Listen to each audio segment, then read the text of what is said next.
Hello, Liberty lovers, and welcome to the Liberty Mike podcast, broadcasting from an undisclosed location in the heart of Dixie. I am Michael, and I'm here with Liberty Larry. How's it going? It has been a little while.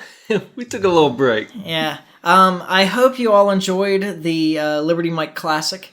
Most of you hadn't heard that. It's a little shorter, but I thought it's always relevant, I guess. Yeah. That's, certainly understanding the basis of rights is probably something that we hope you have, when you're listening to us. Absolutely.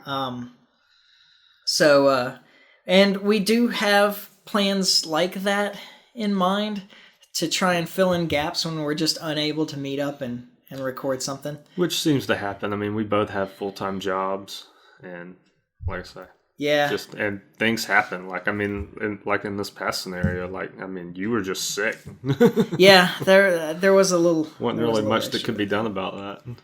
Yeah, and so here we are. Though we're back for more to talk about Iran again. This has become the new healthcare. Have you noticed? It keeps coming back up. Yeah, you just can't not talk about it. You're so tired of talking about it, but it is always an issue. It just keeps coming back. Although I listened to a little bit of the Democrat debates from last night. Yeah. And we're going to have to talk about healthcare again, I suppose. Oh, I'm at some sure. point. I did get a kick out of Bernie saying that, Canada, just north of us, they have free healthcare. And they offer free healthcare to every man, woman, and child in Canada, and they only spend half as much on healthcare as we do here. I'm like, well, yeah, but there's 330 million of us and 37 million of them. There's more people in California than there are in Canada. So, I don't know if he adjusted for per capita spending or not, but I would say something tells me he didn't. If they spend half as much with a tenth as many people, they're not in better shape, especially since rich Canadians keep crossing the border to get healthcare here. Get good healthcare. Yeah, exactly. So we'll probably have to address that one at some point. Yeah. I was trying to do a martini podcast. I didn't have enough ice. It occurs to me that I might have enough ice if you didn't put ice in your whiskey. I have to have ice in my whiskey, though. Yeah, but I guess I don't have to, but I prefer it that way. Yeah, I'd rather enjoy it. I want to enjoy my whiskey. Well, I settled on Armagnac instead, so I'll just drink some good brandy. And okay, so I was going to ask, so that's brandy. Yeah, I wasn't sure. Yeah, it's like cognac, but it's different grape, and fair enough. But it's the same kind of thing. Yeah, it's brandy wine. Brandy wine. Yeah. All right. Well, I guess we'll get dive in. Yeah. Here's the big thing now. The British captured an Iranian oil tanker entering the Mediterranean Sea over by Gibraltar. Okay. The story is that they captured it at the request of John Bolton. Not verified as far as I know, but wouldn't surprise you, though, right? Not at all. I think that is probably likely. They claim that they can take any ship that is in UK waters, but the UK claims 7 miles off the coast of Spain into Gibraltar. Yeah. If you look at the shipping, now this is all right. So this is already in the weeds, but if you look at the shipping lanes, because shipping lanes are fairly strictly enforced, especially in a really busy small channel like the Straits of Gibraltar, right? Yeah, they'd have to be. So the eastbound shipping lane is on the south side of the strait. So the ships that are exiting the Mediterranean. Their shipping lane is on the north side of the strait. Ships entering the Mediterranean from the Atlantic, their shipping lane is on the south side of the strait, which makes it essentially impossible for it to be where it was claimed to be. Yeah, for it to have been in British-controlled waters. Yeah. Because they're on the north side of the Because that's strait. not where it would be. Yeah. So, from what I read, the ping from the ships. Oh, now the word completely escaped me. That planes have them too. That that does the little ping, tells you where it is. Anyway, whatever that thing's called. Not a sailor myself. Yeah, ain't spend much time on the water. Or a pilot.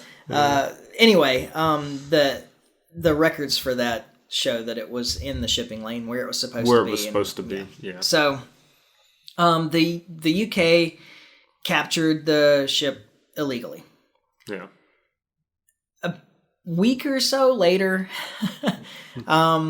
Iran captured a UK ship, also illegally. Okay. And now there's where I have actually... So I never heard anything about the first ship being captured, but the second one...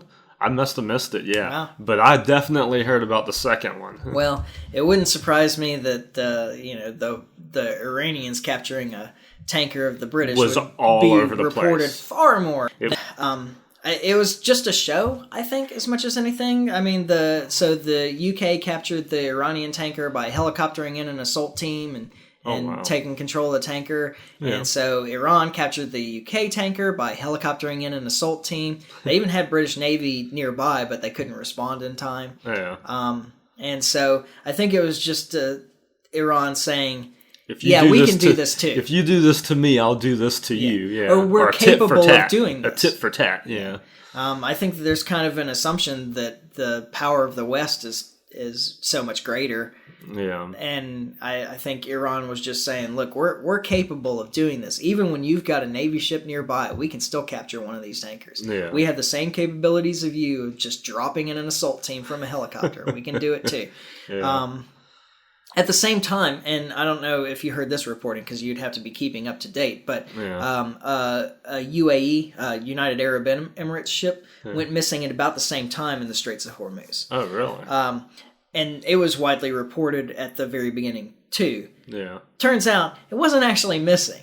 It was actually towed to Iran for repairs by their request.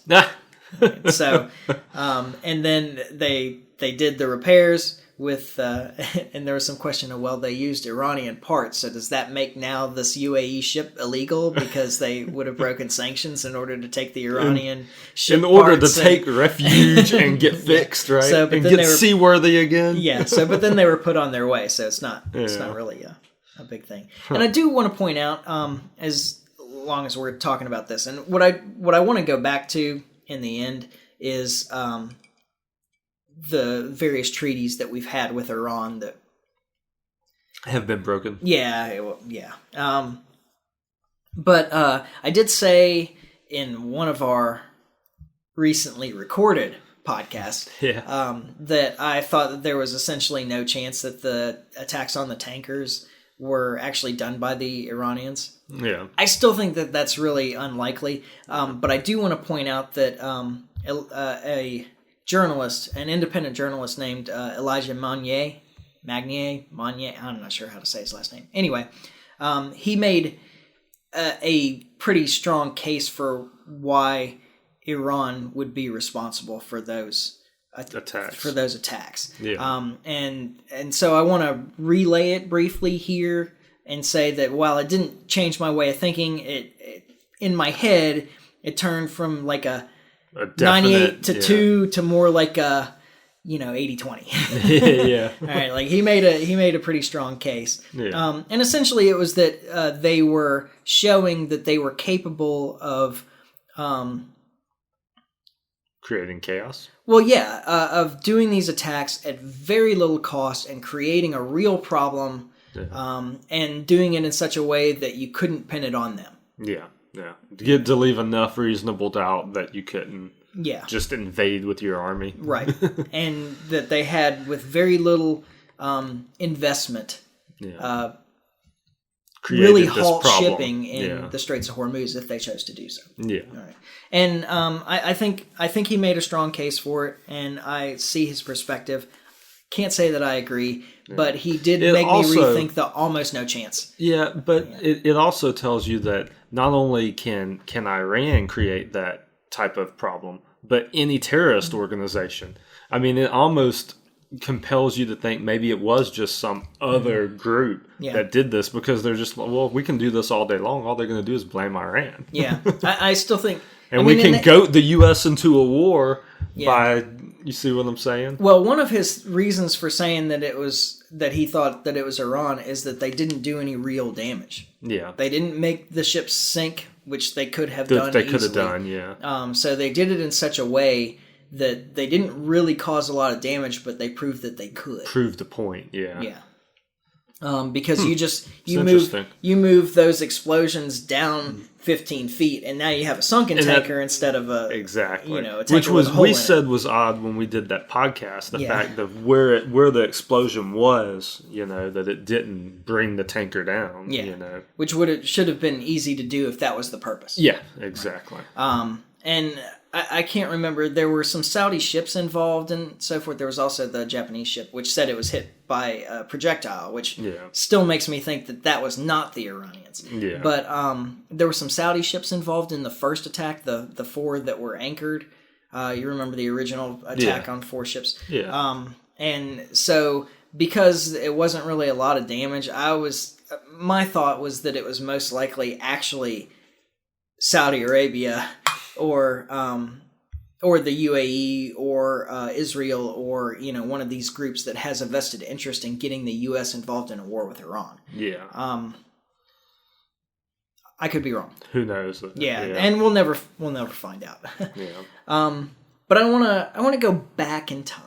All right.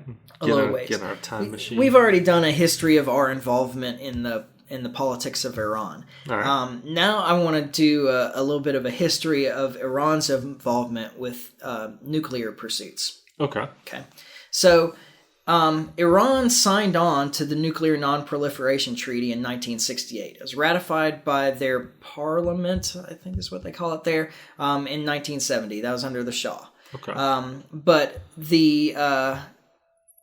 there's a UN resolution that says that even a change of government, even if it's by violent revolution, so when the Ayatollah took over in Iran after the revolution there.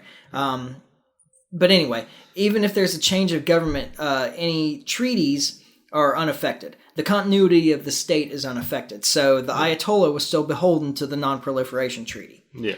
But this also says that Trump should be beholden to the JCPOA. Yeah. And the JCPOA, which is the P5+1 or the Joint Commission for anyway, it's the new one. I can't think of that right now. The one that we recently pulled out of. Yeah. It's under UN Resolution 2231 is international law. Yeah. It's part of the UN Charter. Yeah. That we're responsible, even with a change of government, of maintaining the treaty. Unilaterally pull out. Yeah. So we have pulled out of this treaty, and that's after the IAEA, which is the International Atomic Energy Administration. They were the ones doing the inspections on Iran. They confirmed repeatedly that Iran has complied with the JCPOA. Yeah, so they haven't reneged on their end. Right. And then I also, so the Iran nuclear program is, and I would say, has always been civilian. Yeah. For power generation, not military. They weren't seeking a weapon, they were seeking electricity. Yeah. The Ayatollahs Khomeini and Khomeini, the old one and the new one. Yeah. Their names are very similar. Yeah. Khomeini and Khomeini have both stated that the use of nuclear weapons violates the precepts of Islam. Yeah. All right. Remember, this is a theocracy. Yeah. Okay. So what the Ayatollah says is that law. Yeah. It is. Right? It is religious law essentially. Yeah. So they've both said that use of nuclear weapons violates the precepts of Islam. The National Intelligence Estimate from 2007. Then again, in 2011, both stated with high confidence, this is more than the Russia meddling confidence level, by the way. Oh, man. Both stated with high confidence that Iran was not building a nuclear weapon. And the intelligence suggested they abandoned preliminary research in 2003. Essentially, after we took out the biggest threat to them, which was Saddam Hussein in Iraq, yeah, they said, we have absolutely no reason to pursue nuclear capabilities, nuclear weapons capabilities. Yeah. And even then, they weren't working on a nuclear weapon. They were doing research into the possibility of creating a nuclear weapon. They hadn't started producing anything. They were very, very not far into the... Yeah, essentially they'd done nothing. They talked about it. Yeah, they were like drawing out plans, like hadn't even actually put anything together yet. Like, if we wanted to do this, how would we do it? That's essentially what they were doing. And that's the same crap that Netanyahu peddled out there last year when he was talking about all those documents they had about the Iran nuclear program. They were all pre-2003 documents. It wasn't new stuff. It was old stuff that he just dredged back up, put back out in the papers to, try and stir things up. To drum up support. Yeah. Yeah. Now, the things that Iran had to do in compliance to the JCPOA are that they poured concrete into the middle of the heavy water reactor that they had in Iraq. Yeah. That's ARAK, Iraq, not Iraq. Okay. I'm glad you clarified that because I wasn't clear. Or Iraq. I'm not sure how to say it, but different place though. Yeah, different place. And it was their primary nuclear facility. So they poured concrete into the reactor. It will never be used again. And actually, it's come back up again. So they're saying that they had spare parts squirreled away for Iraq, and that they're going to restart the nuclear plant. Well, there's a problem. It's full of concrete. Yeah, once you pour concrete in, it's kind of hard to get that out. Yeah. So when you hear them talk on the news about how they're restarting the Iraq nuclear reactor, they're not. Yeah. It's not happening. If they're going to do that, they're going to have to build a new reactor. Yeah, exactly. And I don't think they're going to do that without us knowing about it. Nope. In addition, they destroyed most of their centrifuges. Yeah. I barely started drinking. I'm already slurring. They destroyed their stockpile of medical uranium. They limited their enrichment level to 3.67%. Now, you have heard in the news recently that they have increased that. They've gone past the agreement and they're enriching to 4.5% or something like that. Yeah. And this is dangerously close to a nuclear weapon, is what they'll tell you in the news. Yeah. The required enrichment level for a nuclear weapon, for weapons-grade uranium, is 90%. 90%. Their 4.5% from 3.67 is nowhere close to having a nuclear weapon. Not even close. Yeah. And in fact, it is back to that stockpile of medical uranium. Yeah. That's used for all those things where they pump you full of like when you get cancer. Well, no, not exactly. It's like for the nuclear stuff where they do scans, where they pump you full of nuclear dye or whatever, radioactive dye and things like that. Okay, I follow you. Those things require an enrichment level of something like 19 to 20%. Yeah. So, like, they haven't even come back to a medical grade uranium, right? Wow. It limited their uranium stockpile to 660 pounds, 300 kilos. Yeah. And they had to submit to highly intrusive inspections by the IAEA, including unannounced inspections of pretty much everything that they could possibly do related to nuclear stuff. Yeah. All right. It would have been impossible, like truly impossible, for them to sneak a nuclear weapons program. Yeah. With all of this going on. Yeah. Now, the other thing that you'll hear on the news is that they have gone past their uranium stockpile limits. Yeah. Well, that's because when in the old days, before all our crippling sanctions that not only prevent them from exporting anything, but prevent any other country from doing any kind of import-export with them. Not entirely, but close. Before that, they used to sell and export their excess uranium. Oh, really? Like, whenever they went over the limit, they would just sell it off to generally Russia. Yeah. Right? Yeah. Now they can't. Yeah. So they're continuing to enrich at the level that they used to. Yeah. But now they can't get rid of the extra. So what are they supposed to do with it? Yeah. So, but then we use that as an excuse about how they're breaking the deal. Yeah. Now, this is another important point, I think, here. Why the U.S. has any say in anything that goes on in the deal at this point, I have no idea. We left the deal. Yeah, that's what I've yet to figure out too, is how we can. I mean, we're not part of this anymore. Like, why would we? Why should any of them listen to anything we say? Yeah. I mean, it should. I mean, why? We don't have any authority on any terms in the deal at this point. Yeah. We're not a part of it anymore. Yeah. Although we're doing our level best to prevent anybody else from taking part in it. Yeah. Well, yeah, and not only are we not part of it, we're actively going against people who are, parties who are. Yeah. Although I did read, like, the newest development is that we are not going to put an end to waivers on the embargoes, essentially. Oh, really? Like, and what that means is that there's still some trading that we have allowed up until this point.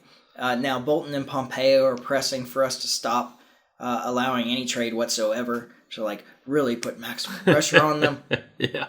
And of course, the other thing that they said, Pompeo specifically, I read a quote from him, is that, we want to continue to apply maximum pressure to show the Iranian people that they need to overthrow their government or demand that their government do things the way they should be doing them, which is the way we want them to do them. Yeah.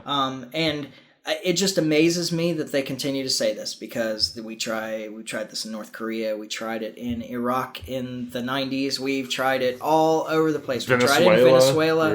Yeah. We've tried it everywhere. This never, ever, ever works. It has never worked. If any of you out there listening can think of one point in time where some kind of trade embargo or sanctions actually succeeded in making the people overthrow the government that we didn't like, please let me know, because I am not aware of it. Yeah, none that I'm aware of.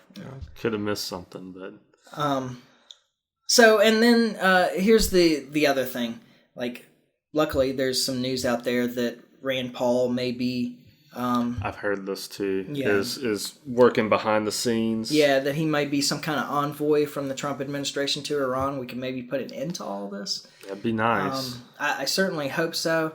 That would be fantastic. I would take back all the bad things I said about Rand Paul, which isn't really that much, because through it all, he gets it right more than he gets it wrong. He's the best senator that there is. But he does get it wrong. Yeah, he does. But, I mean, can you think of a better senator that's ever been, like, certainly in our lifetimes? No. Yeah. No, because I guess his father was in the other chamber, right? Yeah, House. Yeah, so then no. Yeah. So, and then I heard this clip from PBS, and I'll stick it in here. About 20-30 minutes. Anyway, let me take a time code real quick. I'll stick it in around here, but essentially, the Javad Zarif, who's the foreign minister for Iran, said that there were additional protocols tacked on to the JCPOA, and that they said that 8 years after the beginning of the treaty, so in 2023, that they could add these additional protocols that would mean more inspections and so forth, and that Iran would be willing right now to sign those into. Yeah, go ahead and start them in 2019. Fine. Yeah. I think that would be a huge win. The Trump administration official line is that the U.S. is not looking for war with Iran. Do you believe that? No, we didn't come to the Gulf of Mexico. They came to the Persian Gulf. Now they have to watch that they should not undermine our sovereignty, our territorial integrity, or our security.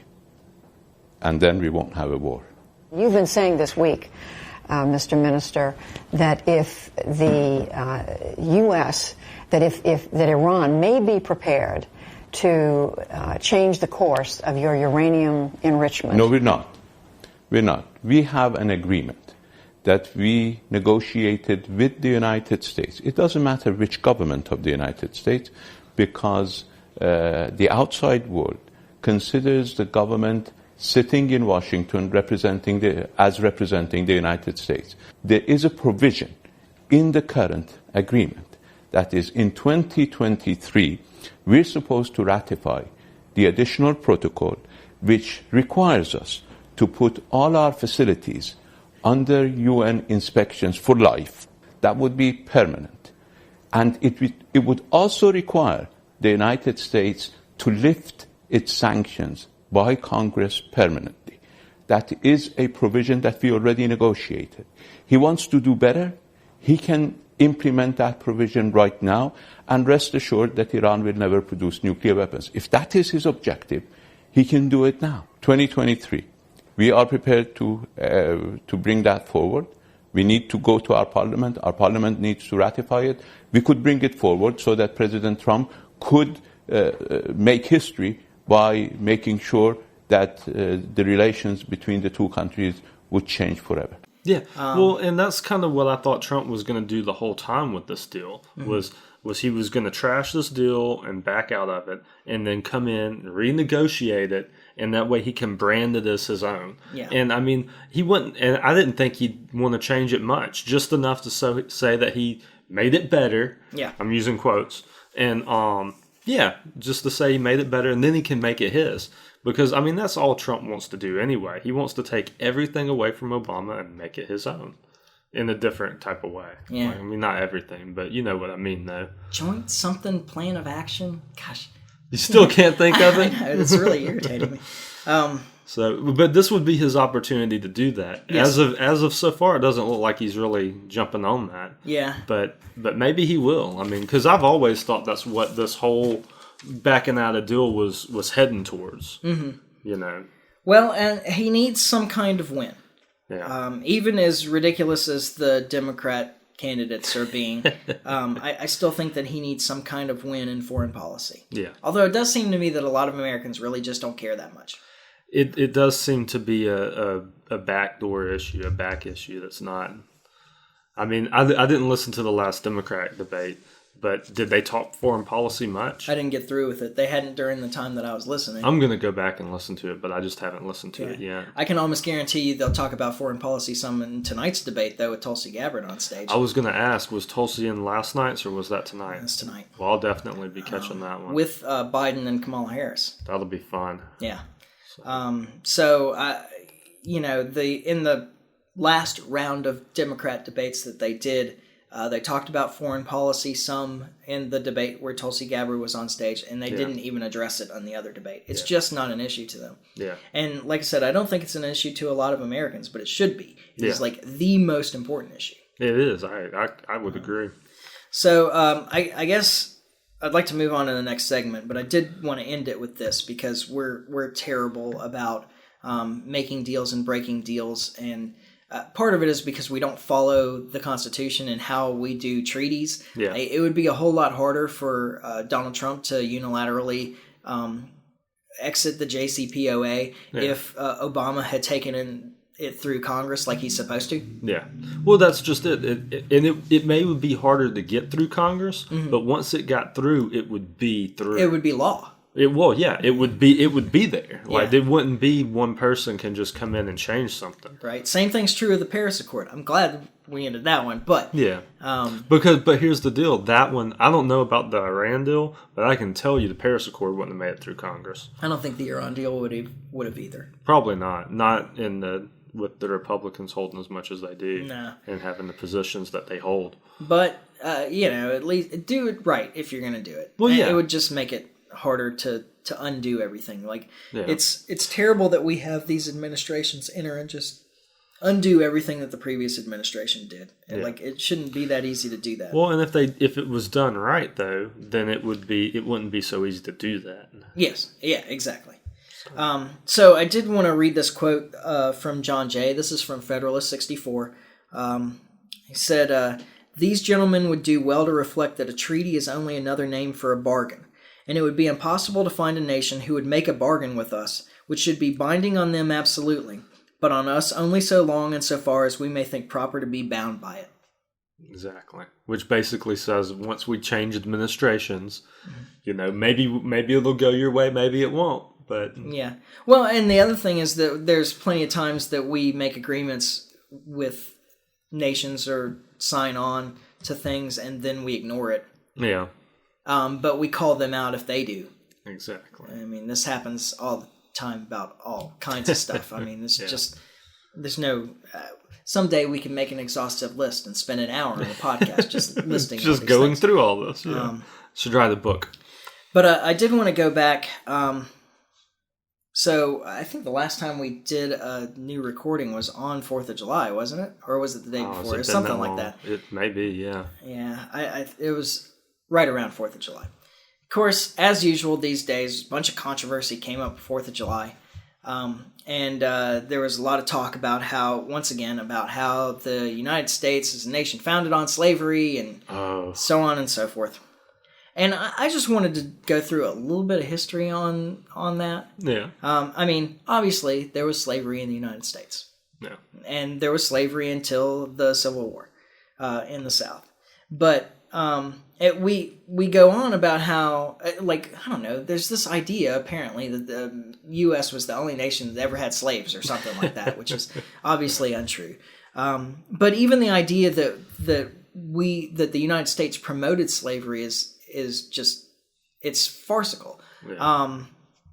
So England abolished slavery due to popular support in country. So in England and Wales in 1772. Okay. But they didn't abolish their slave trade till 1807. Oh, and by the way, they did not permit abolitionist slavery in their colonies. Oh, really? Until 1833. They finally ended slavery in all their territories in 1833. Yeah. But in the United States, before we declared our independence, the colonies could not end slavery. They couldn't release all the slaves. Yeah. England would not permit it. Because it was a big, it was an economic advantage. I was fixing to say, right? Those were assets as far as they were concerned, right? Yeah, absolutely. Yeah. But there was a strong abolitionist movement in the American colonies before the Revolution. Yeah. In the North, particularly, obviously. Yeah. And in fact, after the Revolution, Vermont wasn't actually a state. They were like part of one of the other colonies at the time. Yeah. But they ended slavery in 1777, like right after. Wow. So they were like, we're independent, we're doing this. Yeah. New York ended slavery in 1799, and New Jersey ended it in 1804. Those are the latest of the northern states. Yeah. Okay. Pennsylvania ended slavery in 1780. New Hampshire and Massachusetts ended slavery in 1783, and Connecticut and Rhode Island ended slavery in 1784. Every single one of the northern colonies had abolished slavery by 1804. Really? Yeah. Essentially, 25 years after the successful revolution, slavery in the northern colonies was abolished. Nice. All right. The Constitution itself had provisions in it with the intent of ending slavery. I mean, there's a lot of talk about how it perpetuated slavery, but even some things like in the Declaration of Independence, the statement about all men are created equal, life, liberty, and the pursuit of happiness. Yeah. The statement about life, liberty, and the pursuit of happiness was originally pursuit of property, but they didn't want that to be misinterpreted as slaveholders. Of being able to track down escaped slaves and so forth. So they changed it to happiness. That's funny. Yeah. And then like I said, the Constitution itself had a sunset on the importation of slaves. So 20 years after the ratification of the Constitution, there would be no more slaves imported into the U.S. Right. The idea was that if you cut off the supply, the practice will die out on its own. Yeah, right? Demand will go away.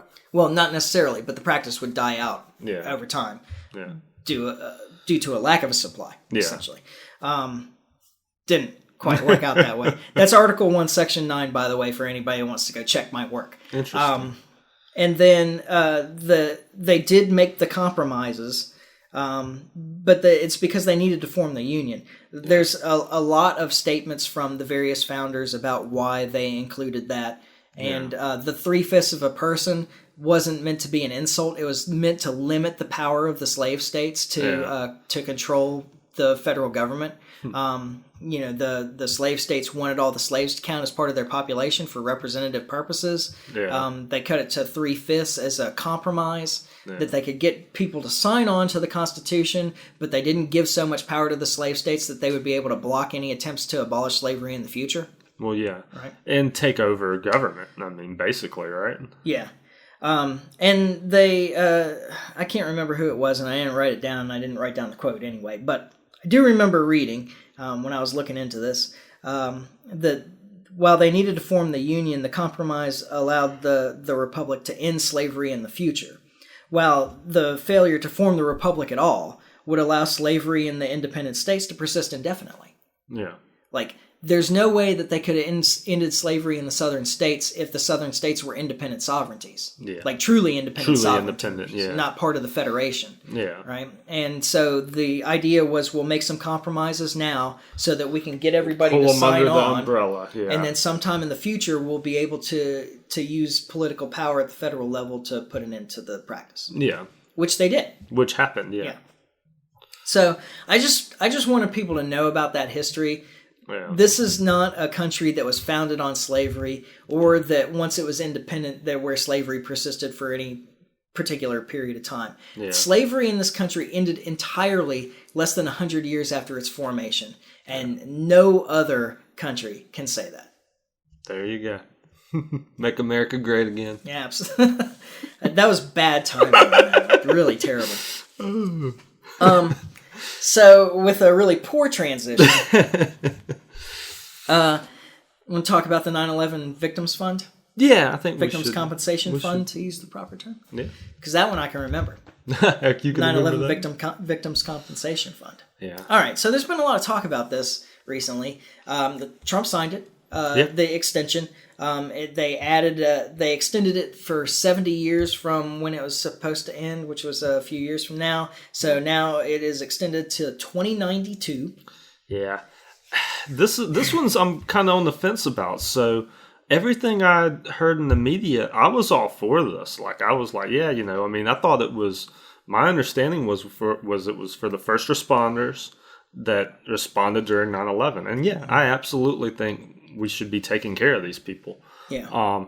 I was disappointed to hear that Rand Paul and I think Mike Lee Yep. were the two that were no votes on this, that were kind of standing in the way. But nay votes, not no votes. Oh, nay nay votes. votes. Well, but There was a no vote. Like, there was? Yeah, oh, there didn't was. vote at all. Oh, okay.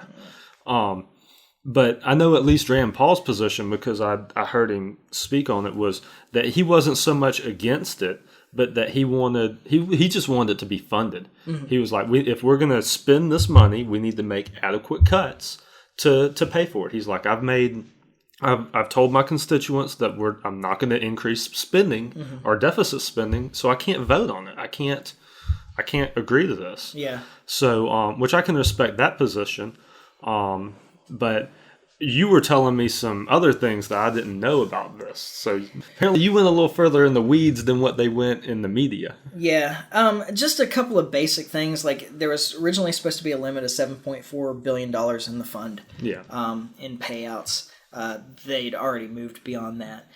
With the projection, the extension to 2092, they projected that it would add another $10 billion in costs over the next 10 years. Yeah. Which is silly. It's going to be at least 4 times that, first off, I would say. Yeah. Like, they always undershoot these estimates. I bet it's at least $40 billion over the next 10 years, and it's going to go for another 70. Yeah, basically permanent. Like, it's... So I'm not sure how many first responders were involved, but there are more than 40,000 people that collect benefits off of this fund. Yeah. The fund was originally done through lobbies through the Transportation Safety Board or something, and it was an agreement. So taking money from the fund was an agreement not to sue the airlines. All right, so it was originally formed to protect the airlines. Yeah, see, I wasn't aware of this at all. Okay, yeah, so the act of Congress was done to protect the airlines from being sued into oblivion.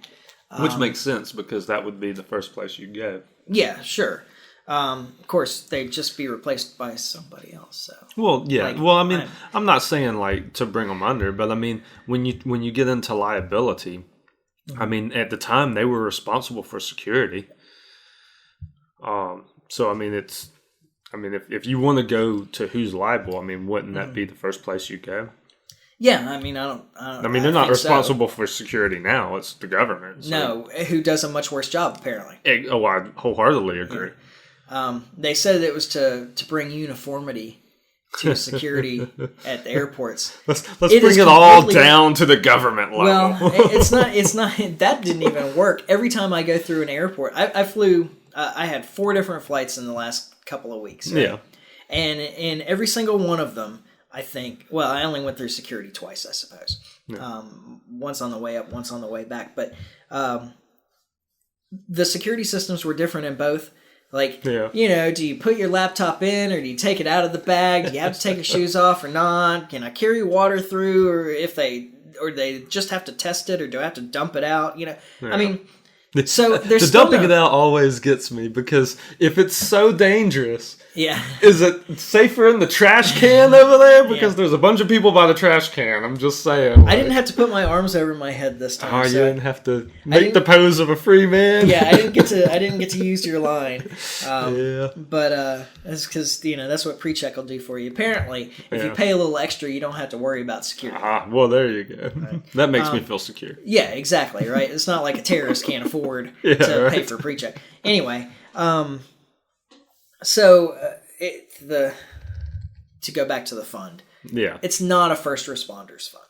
Yeah, see, that's where I I either misinterpreted it or it was misproposed to me. Yeah, well, no, I mean that's how it's been played up in the media. Because it does cover first responders. Yeah, but it's not a first responders fund. Yeah, it is the 9/11 Victims Compensation Fund. Yeah. It covers people that were affected by the plane that went down in Pennsylvania and their families, the plane that hit the Pentagon and their families, and the Pentagon and their families, and the planes that hit the towers and their families, and the people that worked in the towers or were affected or worked in the surrounding area and their families. Which it covers all of these people. Yeah. And that's the thing. I think it's actually a big payoff to Wall Street, because for people that died, it pays it's supposed to compensate you for the loss of income over time. Oh, yeah. So it's based on the income of the family member that was lost. Yeah. So all those day traders and hedge fund managers and so forth that were working in the towers are getting paid a tremendous amount. Their families are getting paid a tremendous amount based on those high incomes that those people earned, especially when you compare it to the first responders who work on a service level wage. Yeah. Right? So it's not actually, while the first responders benefit, it's not for their benefit. Yeah. And I think that it's actually, like I said, a big payoff to Wall Street and the people that were lost in the towers. Yeah. So, frankly... Which makes me question it more. I definitely have less support for it now. Yeah. Well, I'm frankly opposed to it. Yeah. Who's to decide what kind of disaster is worth taking taxpayer money to pay them off? Yeah. Shouldn't New York handle this? It's a local problem to them. Shouldn't the Pentagon handle its own? Yeah. I don't see why I should have to pay for it, at least not voluntarily. Yeah. I would put into a fund for the 9/11 first responders. Oh, yeah. If asked. But taking it from me by force, and not just giving it to first responders, but giving it to the families of a bunch of hedge fund managers, that doesn't really do it for me either. Yeah. And why is it that this one gets special treatment? I understand that this was a disastrous day. Yeah. But what about Katrina? Yeah. There's no Katrina Victims Fund that's taxpayer funded. Right. And a lot of people lost a lot there too. Yeah. Our Ivan Victim Fund. Right. Yeah. I'm just saying. So, don't believe the hype. Yeah, like I say, I was definitely a little misled on this one, I have to say. Because like you were saying, I'm all for the first responders.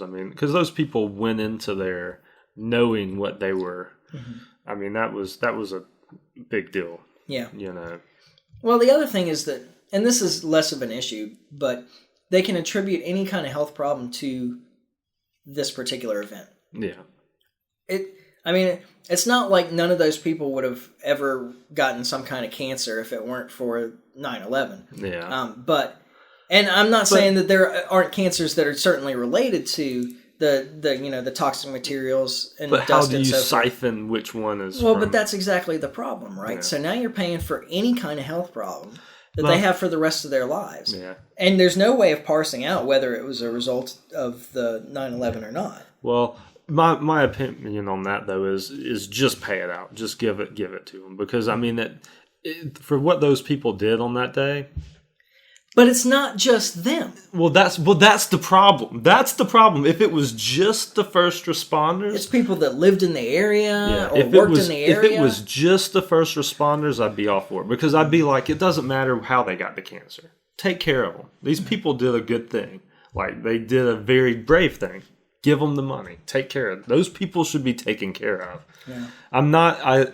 But it's one of those things, the more you draw it out to everybody that was involved in any way, well, I kind of have a problem with that a little more. I mean, but the first responders, I absolutely think should be taken care of. Well, I mean, shouldn't they have had some kind of health insurance? Death insurance?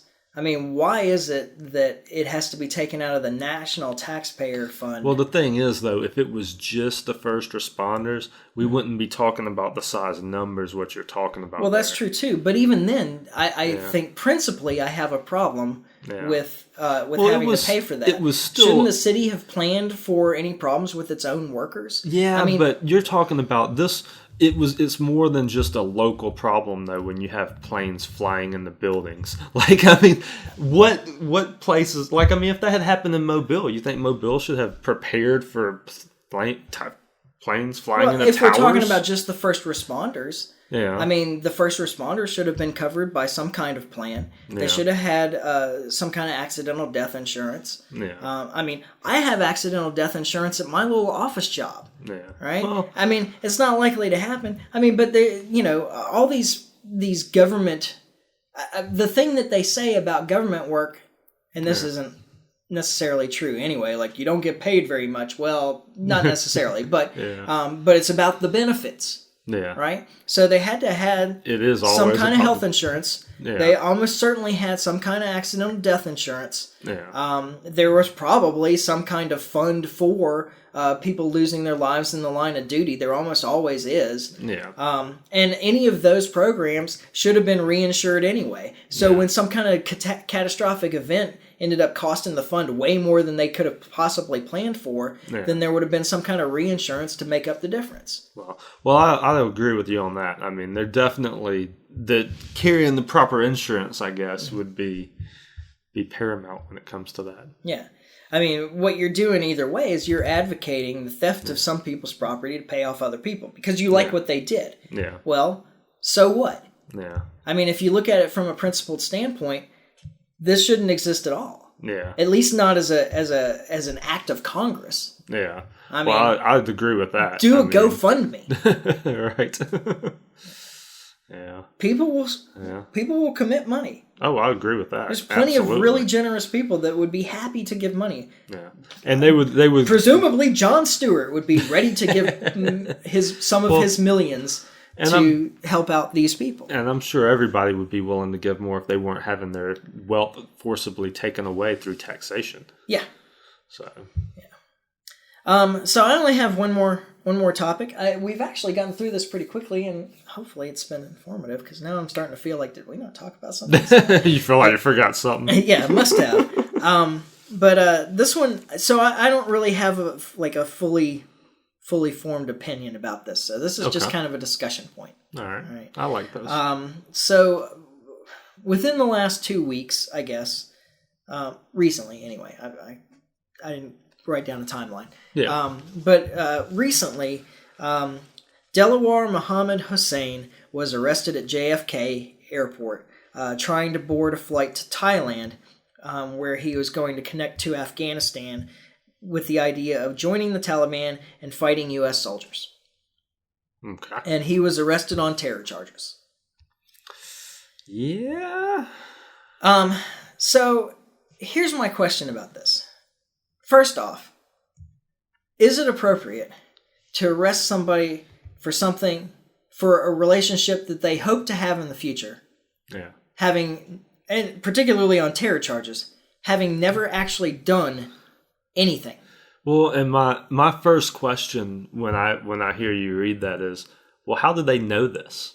Like, how did they? Oh, well, that's another story we'll have to talk about some other time. All right. The FBI had been following this guy for some period of time, and he apparently said to an undercover FBI agent at one point that he wanted to take a machine gun and shoot everybody and kill them all or something like that. Yeah. Now, I don't want to get too far into the weeds with this, but there is some evidence that the FBI will find some stooge from time to time and convince them to do something. Like, they have sympathies in some direction or another. Yeah. And the FBI will work on them until they've convinced them to commit some kind of illegal act. Even sometimes supplying materials, bunk materials, but materials to do the act and then arrest them. Yeah. Which, that's just insanity to me. Yeah, I mean... To begin with. It's the definition of entrapment, right? I was fixed to say, I don't know what else entrapment would be other than that. So to me, this kind of smells like that. Yeah. But I don't know. But it does bring up the question, how far down the rabbit hole do you have to be before you're stopped? Well, and there's a few things on that point, too. If we have this potentially violent person who wants to kill Americans, don't we want him to leave the country? Yeah, right. There's a lot less Americans outside the country, right? Yeah. I definitely don't want him here. And so he wants to go into Afghanistan and join the Taliban to fight against U.S. soldiers. U.S. soldiers who are prosecuting to fight. Well, that too. But I was going to say that are prosecuting an illegal war in Afghanistan anyway. Well, I'd agree with that. If I would agree with there, that too. Yeah, we wouldn't have this problem. That wouldn't be a problem. Yeah, right? He can go to Afghanistan and walk around in the mountains all he wants. If we didn't have U.S. soldiers in Afghanistan at all, this would be a non-issue. Yeah. Well, and like I say, I think my point still stands. I would much rather him be over there messing with Americans than over here. They're a lot better prepared. Yeah, but that brings up another issue, right? Yeah. If he's over there in Afghanistan, then he is not in territory that's controlled by the U.S. legal system. Yeah, that's true. Right? Well, they took him before he left the States. No, they took him in JFK. But he hadn't done anything yet. Yeah. Right? He just announced an intention to go over there and join the Taliban. Yeah. I mean, he could have gotten cold feet in Thailand and said, man, this is stupid, and turned around and gotten on a plane and gone back to the U.S. and done nothing. Exactly. And he, in fact, has done nothing, but he's now being prosecuted on terror charges. Yeah, that's scary. The whole idea that and being prosecuted on terror charges, remember, I'm sorry to interrupt you. No, you're good. But being prosecuted on terror charges in the U.S., thanks to Obama signing that NDAA in 2014 or 2016, whenever it was, means that they can throw him into Guantanamo forever. Yeah, and we'll never hear from that guy again. He's gone, right? Even as an American citizen. Yeah. Which is scary. And yeah, that's exactly kind of where I was going, is the whole idea that you can be arrested for having actually done nothing. I mean, basically free. Are we having issues over there? No, we're good, okay. I think. Looks good. Okay. Well, good. Yeah, I mean, that's terrifying to me. Yeah. Because just what you have to envision is, okay, this is kind of where it starts, but where's the next step? And the next step, because these things always, you start in one place and then it doesn't take long, you're somewhere else. And as far as him being a stooge, the history on this, without going too deep, is that they find somebody who's not real bright and so forth. And so here's more evidence of this. At the very least, this guy is woefully underinformed. Yeah. All right. Because he's going to Afghanistan to join the Taliban. The Taliban is a political movement. Yeah. If he wants to go be a terrorist, then he should be going to join Al-Qaeda or ISIS or Boko Haram or Al-Shabaab or, some kind of terrorist, although Al-Shabaab used to be a political organization too, but that was before we had Ethiopia invade Somalia, and then they kind of had to defend their homeland. And anyway, that's beside the whole point. thing came along. Yeah, then all the stuff happened. Yeah. But the Taliban is a political organization. Yeah. And not only that, we are negotiating to end the war in Afghanistan with the Taliban right now. It seems pretty clear. I would not be surprised if we had peace in Afghanistan U.S. soldiers withdrawn from Afghanistan and at least some kind of tenuous peace between the government in the official government and the Taliban-controlled territories by the end of this year. Yeah. It seems pretty clear to me that Trump has followed his better instincts, the things he talked about on the campaign trail and so forth about Afghanistan, and he's got the U.S. Special Envoy for Afghan Peace, which is Zalmay Khalilzad, who was the U.S. ambassador to Afghanistan way back when, and then he was the U.S. ambassador to the UN too. But it seems to me that he's given Khalilzad a free hand to make any kind of arrangements that he reasonably can to put an end to this thing. Yeah. I mean, and that's what needs to happen. We got to get out of there. We can't stay there forever. And it's in this situation that this guy decides to go over there and join the Taliban. Yeah. So somebody was feeding him some bad information somewhere along the way. I think so. I mean, it'd have to be the FBI, right? Well, it could just be that this guy has no idea what's going on. Like he's reading the wrong websites. He's reading cached websites from 2006 or something. I don't know. Right. But it's possible. There's certainly, I don't know. The whole thing seems fishy to me. But that's not really the question. The question is it reasonable to arrest a person for stating general intentions? Because this isn't a direct threat either. He says, I want to get a machine gun and shoot at everybody. I mean, that's like a very general statement. Yeah. It's not like he's like, I'm going to go over there and I'm going to shoot Major Gray right in the back. Yeah. I mean... That could be a threat. Yeah. The first one is kind of idle talk as far as I'm concerned. Yeah. And it is perfectly legal in this country. You have the right to go around and criticize what your government is doing in foreign affairs. Yeah. Absolutely. And this guy was originally from Bangladesh, but he's a U.S. citizen. He's a naturalized U.S. citizen. Yeah. Bangladesh isn't even involved in a terror war with us right now that I know of. I mean, it wouldn't surprise me if we've got operations going on there, but yeah, this is right there in the whole India, Pakistan, it's right in the thick of things. Yeah, but that's what I said is. That's the real question, is it reasonable to arrest and imprison somebody on terror charges for stating an intention to go join a group? Yeah. I mean, he might not have even gone to join the group. I mean, he said he wanted to take a machine gun and kill all these people, but maybe he goes over there and he joins the Taliban and he farms goats for them. Yeah, right. He doesn't... You don't know, Yeah. And like I said, maybe he gets to Thailand and says, this is a stupid idea. What was I thinking? And turns around and comes back. Yeah. But at this point, he's probably going to be imprisoned probably for the rest of his life. Yeah. For not something, doing anything. Yeah, for something that he didn't do yet. Yeah. I don't think it's right. And I mean, I don't know what the right answer is. I'm not a person that says that you have to wait until he commits an atrocity before you do something about it. Yeah. But I think you have to do more than what he's done, though. Yeah. And there could be information that I don't have here. Yeah. I mean, there may be a lot more to this than I know. Yeah. But based on the information that I have available to me, I don't think that he has committed any crime. Yeah. And if he has, he should go to a court and it should be hashed out. Yeah, he was arraigned like a couple of days ago. Oh, was he? Yeah. Okay. So they're going through full... Yeah, but where he ends up in the end, hard to say. Yeah. I think it's actually like a lot of it, because of what I think caused all this, because I think it's like, one of these FBI stooges that got convinced to do something that they probably wouldn't have found their way to on their own. Yeah. I think that it's kind of a show. Yeah. Well, they got to show that they're doing something. Yeah, there's been like... Or they're not going to get the funding. Right, exactly. Got to make themselves relevant, right? Yeah.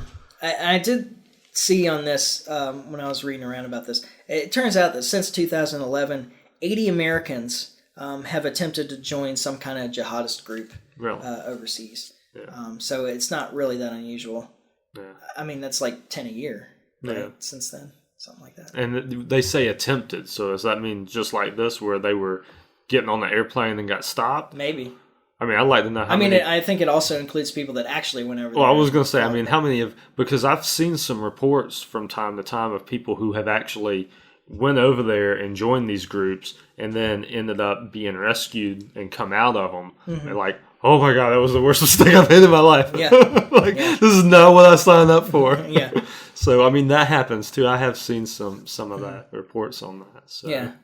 Like, and then usually those people face charges when they get back and whatnot. But even And I think that's they're fair. normally happy to. Like normally they're very happy to just face those charges here in the U.S. and not be where they were at. I mean, we talked about that girl a while back, the Alabama girl that went and joined ISIS. Yeah. And I agree. I think that I'm perfectly content with them facing treason charges when they come back to the U.S. Yeah. I think that that's certainly reasonable. But this, I don't know. This one doesn't strike me as being that. Right. Yeah. No, I agree. Well, that's all I have, really. Hopefully leaving you with something to think about. I'm actually curious out there about your opinions on this. I suspect that we'll get a wide range, but I don't know. Do you think that this guy should be jailed for talking about joining a jihadist group? Do you think we need to wait until he does something more significant? I mean, as far as I can tell, he hasn't committed any act of violence to anybody. He hadn't actually hurt anybody here, except maybe his mom. Poor lady. I'm sure she's not real thrilled. Yeah. But I could be wrong. Yeah.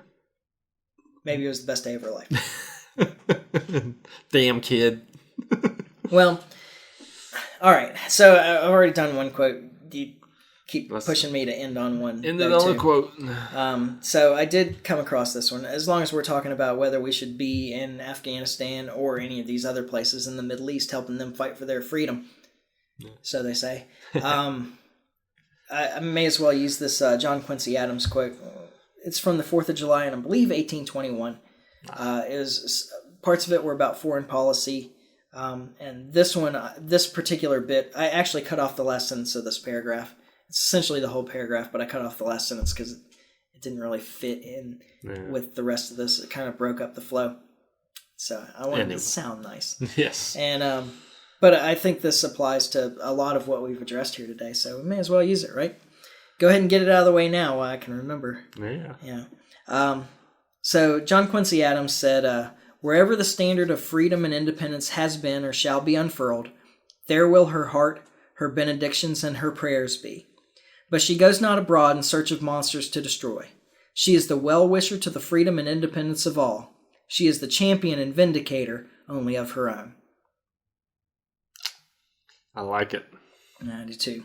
Wish we paid more attention to that. We're definitely going abroad in search of monsters. Yeah, without question. So, well, I guess that's it. I hope that we didn't turn everybody off with the long break. Yeah. But please, if you used to listen to us, keep listening, and we hope you're still listening. And follow us on Facebook and the other thing, iTunes? No, something. Anyway. Subscribe to us on iTunes. Yeah. Follow us on Facebook, subscribe to us on iTunes. We like likes and comments, and reviews on iTunes help. If you have anything that you want to say to me, it's Michael at the Liberty Mike. You can email me. Like I said, I'm curious what you think about this Delaware Muhammad Hussein situation. Should he be jailed or not? Like I said, I haven't really thought this through, and I didn't get a chance to speak to anybody about it till today. and talking about it helps me kind of formulate, kind of hash it out. Yeah, my ideas on this. And I suppose next time around, there's something that I wanted to talk about. What were we gonna hit next time? Oh yeah, federalization of police. Oh yeah. We're gonna have to talk about that. We're probably going to talk about federalization of police next time, and maybe hit the Bluebell liquor or whatever the ice cream liquor. Yeah, whatever that is. That's kind cream. of an interesting little thing there too to talk about. And then it's all law enforcement related, right? Yeah, there you go. So that's the plan right now. Something could change. Things it often change. does. Yes. And so in the meantime, try and stay free. We'll hope you'll be back next time. And yeah. Train how you fight. All right. Ciao. Later.